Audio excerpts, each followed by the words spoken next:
श्री शिवाय नमस्तुभ्यम हर हर महादेव। स्वागत है आपका हमारे चैनल एस्ट्रो ओम पर। दोस्तों, आप सभी लोग जानते हैं कि 10 जून 2024 के दिन यहां पर सोमवार चतुर्थी पड़ रही है। इसीलिए दोस्तों, इस दिन का महत्व बहुत ही ज्यादा बड़ा होता है और इस दिन आप लोगों को गमले में शिवलिंग बनाने वाला उपाय जरूर करना चाहिए। और दोस्तों, बहुत सारे लोगों ने तो ये वाला उपाय करना भी शुरू कर दिया है, पर बहुत सारे लोगों को उपाय समझ नहीं आया है, जिस कारणवश वो अभी तक ये वाला उपाय नहीं कर पाए हैं। तो इस वीडियो में आप लोगों को हम 3 जून, जिस दिन जून महीने का पहला सोमवार है, दिन आप लोगों को गमले में शिवलिंग बनाने वाला उपाय जरूर करना चाहिए, जो कि पंडित जी ने अपनी अभी की ही कथा में यहाँ पर बताया हुआ है। तो दोस्तों, इस उपाय को आपको कैसे करना है, कब करना है, कहाँ पर करना है और उपाय को करते समय आपको किन किन बातों का ध्यान रखना है, ये सारी जानकारी हम आपको इस वीडियो में देंगे। और आप लोग ये बात पहले से जानते हो कि पंडित जी जो भी नया उपाय बताते हैं, उस उपाय को जो भी लोग पहले करते हैं भाई, उन लोगों को इस उपाय को करने का जो फल है वो बहुत ही जल्दी मिलता है और बहुत बड़ा होकर मिलता है। इसलिए दोस्तों, हम आपको इस उपाय के बारे में वापस से बता रहे हैं। तो दोस्तों, इस उपाय में आपको करना क्या होता है, सबसे पहले वो आप एक बात समझ लो। तो देखो, इस उपाय में आप लोगों को मात्र एक पार्थिव शिवलिंग बनाना होता है। पार्थिव शिवलिंग बनाने का मतलब होता है कि आप मिट्टी से ही अपने हाथों से एक छोटा सा शिवलिंग बनाओ, उसे हम पार्थिव शिवलिंग कहते हैं। पर ये पार्थिव शिवलिंग हमें कहाँ पर बनाना है, ये उपाय हम कहाँ पर कर सकते हैं, तो सबसे पहले आप लोग ये बात सुन लो। तो देखो, इस उपाय को करने की पंडित जी ने 2 जगह बताई है। इस उपाय को करने की सबसे अच्छी बात यही है कि इस उपाय को अगर आप अपने घर में ही करना चाहते हैं तो भी कर सकते हैं, कोई भी दिक्कत वाली बात नहीं है। तो देखो, जो 2 स्थान है, वो 2 स्थान में से सबसे पहला जो स्थान है वो है कोई सा भी वृक्ष, मतलब कोई सा भी ऐसा पेड़ जो कि बड़ा हो, जिसके नीचे बैठकर आप लोग अपना यह वाला उपाय कर सकते हो। 5 बेलपत्र वाला उपाय कर सकते हो या गमले में शिवलिंग बनाने वाला उपाय कर सकते हो। उसके बाद में जो दूसरी जगह है वो है दोस्तों आपका गमला। क्या वो कौन सी जगह आपका गमला है ना? तो आपके घर में जो गमला है, उस गमले में जो भी पौधा लगा हुआ है, उस पौधे के नीचे उस गमले में आप लोग ये 5 पेड़ पत्र वाला उपाय कर सकते हो। बस ध्यान इस बात का रखना है कि जिस गमले में आप लोग ये वाला उपाय करोगे, उस गमले में तुलसी मैया का पौधा नहीं लगा हुआ होना चाहिए, और अगर लगा हुआ है तो भाई आप लोगों को उस गमले में ये वाला उपाय नहीं करना है। फिर इसके अलावा आप लोग किसी भी और पेड़ के नीचे ये वाला उपाय कर सकते हो। अब भाई, यहाँ पर प्रश्न ये भी आप लोगों के निकल कर आया है कि अगर हम पेड़ के नीचे ये वाला उपाय कर रहे तो हम कौन कौन से पेड़ के नीचे ये वाला उपाय कर सकते हैं? तो देखो, पंडित जी ने ऐसे पेड़ के नाम तो नहीं बताए हैं, पर हम आप लोगों को बता दें कि जो भी पूजनीय वृक्ष होते हैं, जैसे कि बेलपत्र का हो गया, पीपल का हो गया, या इसके अलावा शमी पत्र का हो गया, आम का हो गया, अमरूद का हो गया, जो भी वृक्ष है, इनके नीचे आप लोग अपना यह वाला उपाय कर सकते हो। क्योंकि पंडित जी ने ऐसा कुछ नहीं बोला है कि आप इसी पेड़ के नीचे ये वाला उपाय कर सकते हो। जो भी पेड़ है जो कि पूजनीय होते हैं, बड़े पेड़ होते हैं, उन पेड़ों के नीचे आप लोग अपना यह वाला उपाय सकते हो। उसके बाद में दोस्तों, जो हम पार्थिव शिवलिंग बनाएंगे वो कितनी शिवलिंग बनाएंगे? तो देखो, यहां पर सिर्फ एक ही पार्थिव शिवलिंग बनाना है आपको, एक से ज्यादा नहीं बनाना। उसके बाद में ये जो पार्थिव शिवलिंग की मिट्टी होगी, ये क्या हमें अलग से लेकर आना है, या जिस पेड़ के नीचे हम लोग ये वाला उपाय कर रहे हैं, या जिस गमले में हम लोग ये वाला उपाय कर रहे हैं, वहीं की मिट्टी से हमें ये वाला शिवलिंग बनाना है। तो देखो, जिस पेड़ के नीचे बैठकर आप लोग अपना ये वाला उपाय कर रहे हो, ये जिस गमले में आप लोग ये वाला उपाय कर रहे हो, वहीं की मिट्टी आपको लेना है और उसी मिट्टी से एक छोटा पार्थिव शिवलिंग बनाना है। ऐसा नहीं है कि भाई आपको बड़ा सा पार्थिव शिवलिंग बनाना है, एक छोटा सा पार्थिव शिवलिंग वहीं के वहीं आपको थोड़ी सी मिट्टी को ऊपर उठाकर जो है क्या कर देना है, एक शिवलिंग का निर्माण कर देना है। आप उसमें जल की भी मतलब हेल्प ले सकते हो कि अगर आपको मतलब जल उसमें चाहिए पड़ेगा शिवलिंग बनाने के लिए, तो भाई आप जल भी ले सकते हो, उसमें कोई भी दिक्कत वाली बात नहीं है। और ये बात आप सभी लोग जानते हैं कि उपाय जो है वो सुबह के समय होगा। कब होगा? सुबह के समय होगा। थोड़ी बहुत देर भी हो जाती है, 10, 11, 12 बजे तक उपाय कर लेते हो तो भी कोई दिक्कत वाली बात नहीं है, आपका उपाय काम जरूर करेगा। उसके बाद में दोस्तों, ये वाला उपाय करना किसको है? तो देखो, हम आपसे पहले ही बोल चुके हैं कि ये वाला उपाय विशेष रूप से घर की जो बड़ी माताएं बहनें होती हैं उनको करना है, और घर की सभी बड़ी माताओं बहनों को नहीं करना है। घर में से जो एक बड़ी माता बहन होंगी उनमें से किसी भी एक बड़ी माता बहन को ये वाला उपाय कर लेना है। पुरुष को ये वाला उपाय कर भी सकते हैं और नहीं भी कर सकते हैं। उसका ये सबसे बड़ा कारण ये है कि ये वाला उपाय आपके की दुख और परेशानियों को दूर करेगा। आपके घर में जो भी आपकी परेशानियां चल रही होंगी उनको दूर करेगा और आपकी मनोकामनाओं को पूर्ण करेगा। तो हो सके तो भाई आप में से जो भी घर की जो बड़ी माताएं बहनें हो उनको ही मुख्य रूप से ये वाला उपाय करना है। पर अगर किसी कारणवश घर की माताएं बहनें उपाय ना कर पा रही हों, क्या वो घर में उपस्थित ना हो, तो फिर उस स्थान पर फिर घर का कोई जो बड़ा पुरुष होगा वह ये वाला उपाय कर सकता है। पर कोशिश आपकी यही होनी चाहिए कि घर की बड़ी माताओं बहनों में से कोई एक माता बहन इस 5 बेलपत्र वाले उपाय को यहाँ करें। उपाय को करते समय शुद्धता का विशेष रूप से ध्यान रखना है। अब दोस्तों साथ ही में एक और सवाल यहाँ पर निकल कर आता है कि जो पेड़ के नीचे हम लोग ये वाला उपाय करेंगे वो पेड़ हमारे घर के अंदर होना चाहिए कि घर के बाहर होना चाहिए। तो देखो ऐसा कुछ भी नहीं है। पेड़ चाहे आपके घर के अंदर लगा हुआ हो, पेड़ चाहे आपके घर के बाहर लगा हुआ हो, आप कहीं पर भी ये वाला उपाय कर सकते हो, कोई भी दिक्कत वाली बात नहीं है। अगर आपके घर के सामने ही पेड़ लगा हुआ है तो भैया उस पेड़ के नीचे ये वाला उपाय कर सकते हो। अगर पेड़ आपके घर में ही है तो आप घर में भी ये वाला कर सकते हो, और अगर पेड़ नहीं भी है तो भाई गमले तो आपके घर में होंगे ही होंगे, तो गमले में आप लोग ये वाला उपाय कर सकते हो। और अगर गमला नहीं है तो आप किसी पेड़ के नीचे ये वाला उपाय जाकर करो। तो इस उपाय को आप आसानी से कर सकते हो, इसमें आपका कोई भी बहाना यहाँ पर नहीं चलने वाला है। अब आपको इस उपाय को ऐसे बता रहे हैं, अगर आपने ऐसे इन सभी बातों को ध्यान रखते हुए उपाय किया तो आपको उपाय का फल जरूर मिलेगा। उसके बाद में दोस्तों जो अगली या सबसे बड़ी बात आती है, इस उपाय को करने की विधि क्या है, मतलब जो सामग्री है वो क्या क्या हमें इसमें लगने वाली है। तो सबसे पहले तो पार्थ तो आप वहीं पर जाकर बनाओगे, ये तो आपको पता ही चल गया, और एक ही पार्थिव शिवलिंग बनेगा, इसमें अलग से कुछ भी नहीं बनेगा, ठीक है। उसके बाद में दोस्तों इस उपाय में जो आपको चीज की आवश्यकता पड़ेगी वो पड़ेगी 5 बेलपत्र की।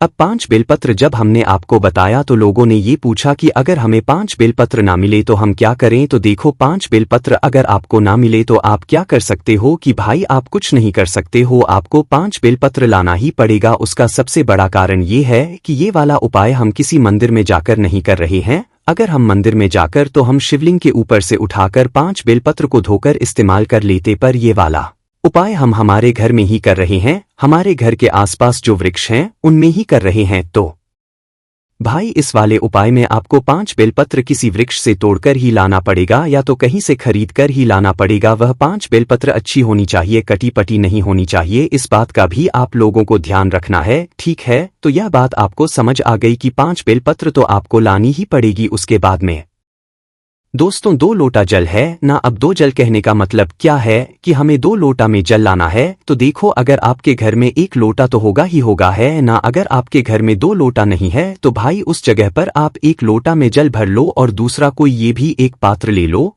कटोरी ले लो, कुछ भी ले लो जिसके अंदर आप लोग जल भर लो। पर लेना आपको 2 पात्रों में जल है। यहाँ पर पंडित जी ने 2 लोटा बोला हुआ है, पर कई सारे लोगों के घर में 2 लोटा नहीं होंगे तो 1 लोटा होगा। तो 1 लोटा तो आप जल भर लो, और 1 कटोरी ले लो या एक कोई सा पात्र ले लो, उसके अंदर जल भर लो। पर भरना आपको 2 पात्रों में ही जल है, और अगर 2 लोटे हैं तो लोटों में जल भर लो, और दोनों लोटे जल को लेकर आप लोग आ जाओ अपना जहां पर उपाय कर रहे हो वहां पर। और जितना जल्दी सुबह उपाय करोगे उतना ज्यादा अच्छा रहेगा, और आपको उपाय का फल भी जल्दी मिलेगा।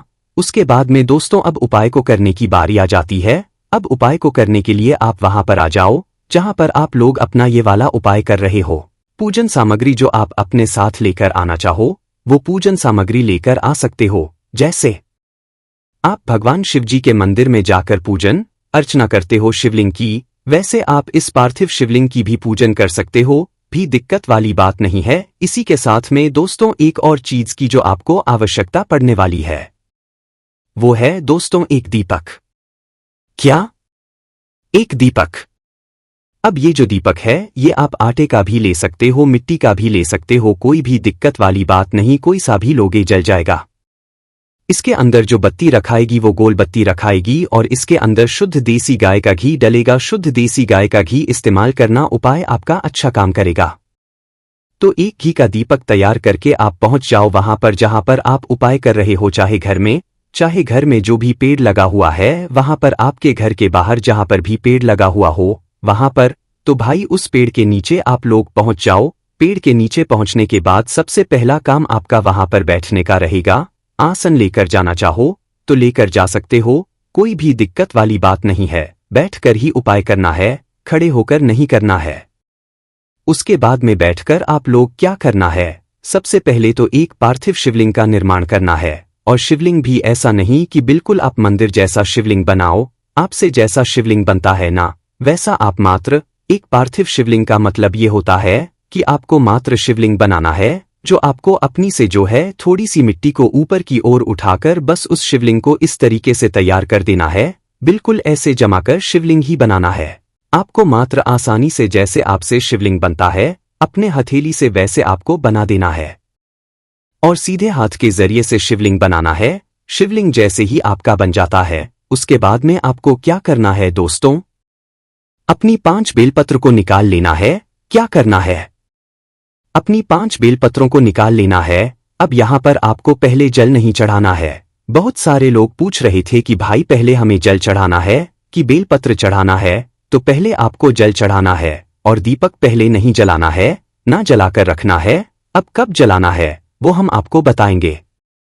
तो पहले आप अपनी 5 बेलपत्रों को निकाल लो। अब दोस्तों ये जो 5 बेलपत्र हैं ये एक एक करके उस पार्थिव शिवलिंग पर चढ़ेंगे और डंडी का मुख अपनी तरफ करके आपको चढ़ाते जाना है। और हर बेलपत्र को चढ़ाते समय एक आपको नाम बोलना है। कौन सा नाम बोलना है वो हम आपको बता देते हैं। देखो शिव जी की 5 बेटियां हैं। अब 5 बेटियां में से एक एक बेलपत्र चढ़ाते समय आपको एक एक बेटियों का नाम बोलते जाना है। देखो हम आपको 5 बेटियों का नाम बोलकर बता देते हैं, आप इसे लिख लो, कर लो या याद कर लो, ठीक है।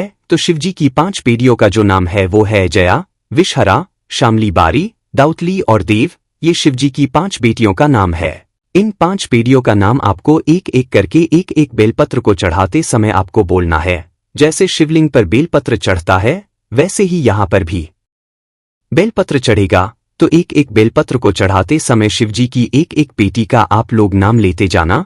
जैसे ही आप एक एक बेलपत्र को चढ़ाते हो शिवजी की बेटी का नाम लेते जाते हो और आपकी 5 बेलपत्र चढ़ उसके बाद में आपको क्या करना है, अब अपना वो है लोटा जल निकाल लेना है। 2 लोटा जो जल है या 2 पात्रों में जो जल लेकर आए हो उसे ले लेना है ना। अब 2 पात्रों का जल जो जल है वो आपको अपने दोनों हाथों में पकड़ लेना है। एक सीधे हाथ में पकड़ लेना है, एक उल्टे हाथ में पकड़ लेना है। चाहे किसी भी पात्र में आप जल लेकर आए हुए हो अपने दोनों हाथों में एक एक पकड़ लेना है। उसके बाद में आपको इसी 5 बेलपत्र के ऊपर पार्थिव शिवलिंग के ऊपर इन दोनों पात्रों को आमने सामने कर लेना है ना, क्योंकि दोनों पात्रों का जल आपको एक साथ एक धारा से चढ़ाना है। इस बात का भी ध्यान रखना है ना। तो दोनों पात्रों को सामने कर लो और आमने सामने कर कर अपने पात्रों से जल गिराना शुरू करो। धारा बनाकर जल गिराना शुरू करो।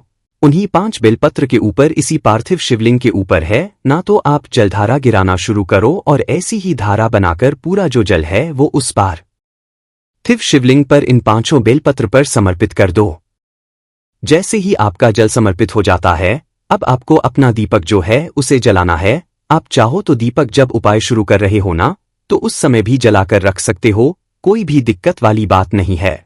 तो आप अपना भय दीपक जला लो और दीपक जलाकर फिर से आप चाहो तो पार्थिव शिवलिंग की आरती कर सकते हो। जो भी करना है ना वो आप सारी चीजें कर सकते हो, कोई भी दिक्कत वाली बात नहीं है, ठीक है। इसके बाद में दोस्तों जैसे ही आपका वह दीपक जल जाता है उस दीपक को जलाकर वहां पर मतलब आपको शिवलिंग की आरती उतार कर वहां पर रख देना है। और रखकर आपको क्या करना है, भगवान से वहां पर प्रार्थना करना है, ठीक है। प्रार्थना करना है, उनसे विनती करना है। आपकी जो भी मनोकामना हो या जो भी दुख और परेशानी हो जिसके लिए आप लोग अपना यह वाला उपाय कर रहे हो, अपनी वह दुख और परेशानी बोलना है। अपनी किसी एक के लिए ये वाला उपाय करना, बस इस बात का ध्यान रखना एक साथ आप 10 मनोकामना मत बोल देना, एक साथ आप 10 दुख और परेशानी मत बोल देना। तो आपने किसी एक ही दुख और परेशानी के लिए मतलब आप उपाय करना, अपनी जो भी मनोकामना है या दुख और परेशानी है वो जो है मतलब दीपक जलाने के बाद भगवान से विनती करके हाथ जोड़कर बोल देना और वहीं पर भगवान को धोख जरूर दे देना, मतलब उनके सामने सर जरूर झुका देना। अब उसके बाद में आपको क्या करना है दोस्तों कि ये जो 5 बेलपत्र हैं ये 5 बेलपत्रों को आपको छोड़कर नहीं आना है। ये 5 बेलपत्र को उस शिवलिंग के ऊपर से आपको उठाना है और उठाकर इन्हें आपको अपने घर पर लेकर आना है। इन 5 बेलपत्रों के अंदर आप भगवान शिवजी का आशीर्वाद आ गया है, और आशीर्वाद आ गया है तो इन्हें आप जब अपने घर पर रखोगे तो आपके घर में सुख और शांति बनी रहेगी, और दुख और परेशानी जो होगी वो दूर हो जाएगी, और आगे से दुख और परेशानी नहीं आएगी। अब यहाँ पर 2 सबसे बड़े प्रश्न है कि जो हमने पार्थिव शिवलिंग बनाया है उसका क्या करना है, और जो 5 बेलपत्र हमने अपने घर पे रखी हुई है इन्हें कब तक रखना है, और कब तक रखकर इनका क्या करना है। देखो, जो पार्थिव शिवलिंग आपने बनाया हुआ है उसका वहीं के वहीं कर देना, मतलब 5 बेलपत्र उठाकर, पर जब तक वह दीपक ठंडा ना हो जाए जब तक तो मत करना। जैसे ही वह दीपक जो आपने जलाया हुआ है वह ठंडा हो जाए उसके बाद में आप लोग अपना यह वाला जो उपाय है यह कर सकते हो। तो दीपक उठाकर दीपक ठंडा हो जाए तो भाई उसके बाद आप उस पार्थिव शील का विसर्जन कर सकते हो। और जो बेलपत्र आप अपने घर में लेकर आए हुए हो यह बेलपत्र कम से कम आपको 2.5 महीने तक अपने घर में रखना है, क्योंकि 2.5 महीने के अंदर आपने जिस मनोकामना के लिए या जिस दुख और परेशानी के लिए वाला उपाय किया होगा वो 2.5 महीने के अंदर आपकी पूरी हो जाएगी, परेशानी दूर हो जाएगी। वैसे दोस्तों, पंडित जी ने बोला है कि 15 दिनों में आपको इस उपाय को करने के बाद फल मिलना चालू हो जाएगा, पर दोस्तों उसके बाद में हमें इन 5 बेलपत्र का क्या करना है जो कि हम उपाय के लिए अपने घर पर लेकर आए हुए, तो और इन्हें कहां पर रखना है। तो देखो, जब उपाय को करके अपने घर पर इन 5 बेलपत्रों को लाओ तो किसी भी शुद्ध स्थान पर रख देना, अपने भगवान जी वाले स्थान पर रख देना है। किसी भी अच्छी जगह पर आप इन 5 बेलपत्रों को रखना, किसी भी एक पात्र में रख सकते हो, कपड़े में बांधने की आपको जरूरत नहीं है। और जैसे ही 2.5 महीना होता है तो भाई आपको इन 5 बेलपत्र विसर्जन कर देना है। विसर्जन कैसे करोगे? किसी भी बहते हुए जल में आप जाकर इन 5 बेलपत्रों का विसर्जन कर सकते हो, क्योंकि ज्यादा दिन के बाद अपने आप ये बेलपत्र सूख जाएगी, तो इसके बाद आप इनका विसर्जन कर देना, कोई भी दिक्कत वाली बात नहीं है। यहां पर ये वाला उपाय पूरा हो जाता है। अब दोस्तों, इस उपाय को आप खुद कहो कि हमने आपको कैसे समझाया है। इस उपाय को ऐसे समझाया कि आपके मन में कोई सवाल आ नहीं वाला, अगर आपने पूरी वीडियो को अच्छे से देखा हुआ है। बाकी दोस्तों, इस उपाय को करने में अगर आपको कोई भी दिक्कत समस्या आती है तो कमेंट करके पूछ सकते हैं। श्री शिवाय नमस्तुभ्यम, हर हर महादेव।